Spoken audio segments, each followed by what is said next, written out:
നമസ്കാരം. ഡൽഹിയിലെ കലാപത്തിൽ വ്യാപകമായി ഉപയോഗിക്കപ്പെട്ട തോക്കുകൾ എത്തിയത് അയൽ സംസ്ഥാനങ്ങളായ ഉത്തർപ്രദേശ്, ബീഹാർ, മധ്യപ്രദേശ് എന്നിവിടങ്ങളിൽ നിന്നാണ്. കലാപത്തിൽ ഉപയോഗിക്കപ്പെട്ട തോക്കും വടിവാളും ഉൾപ്പെടെ ഒട്ടേറെ ആയുധങ്ങളും കണ്ടെത്തിയിട്ടുണ്ട്. ആക്രമണം അഴിച്ചുവിട്ടവർ ഏറ്റവും അധികം ഉപയോഗിച്ച ആയുധവും തോക്കാണ് എന്നതാണ് ഈ കലാപത്തിന്റെ ഒരു പ്രത്യേകത.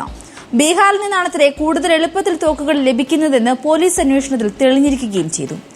ദേശീയ കട്ട എന്ന പേരിലെത്തുന്ന നാടൻ തോക്കുകൾ ഇവിടങ്ങളിൽ സുലഭമാണ്.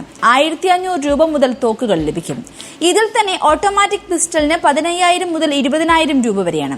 10,000 രൂപയ്ക്ക് ലഭിക്കുന്ന തോക്കുകൾ വില കൂട്ടി മറിച്ചു വിറ്റിരുന്നതായി പിടിയിലായവരിൽ ഒരാൾ പോലീസിനോട് പറഞ്ഞു.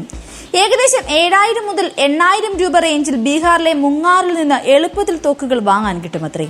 സെമി ഓട്ടോമാറ്റിക് തോക്കുകൾ വരെ ഈ വിലയ്ക്ക് സുലഭമാണ്. മധ്യപ്രദേശിലെ ഥർ, ഗർഗോൺ, ബദ്വാനി, ഖ്വാണ്ട എന്നിവിടങ്ങളിൽ നിന്നും ഡൽഹി കലാപത്തിലേക്ക് വ്യാപകമായി തോക്കുകൾ ഉപയോഗിക്കപ്പെട്ടിട്ടുണ്ട്. കലാപത്തിനായി ഇറങ്ങിയവർക്ക് ക്രിമിനലുകളാണ് തോക്കുകൾ നൽകിയതെന്നാണ് പോലീസിന്റെ കണ്ടെത്തൽ. ക്രിമിനലുകൾ പല ഭാഗങ്ങളിൽ നിന്നായി വാങ്ങി സ്വരൂപിച്ച തോക്കുകളാണ് കലാപകാരികളുടെ കൈകളിൽ എത്തിയത്.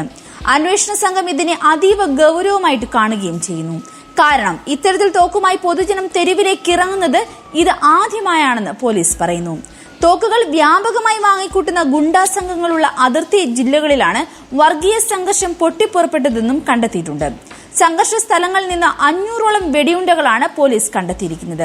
32 mm, 9 mm, .315 mm വ്യാസമുള്ള തിരകളാണ് അവയിൽ നിന്നും ലഭിച്ചതെന്നും പോലീസ് പറയുന്നു.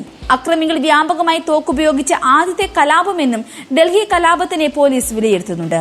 ഡൽഹി കലാപത്തിൽ കൂടുതൽ പേർക്കും പരിക്കേറ്റിരിക്കുന്നത് വെടിയേറ്റാണ്. ഒരു പോലീസ് ഉദ്യോഗസ്ഥൻ ഉൾപ്പെടെ 82 പേർക്ക് വെടിയേറ്റിരുന്നു.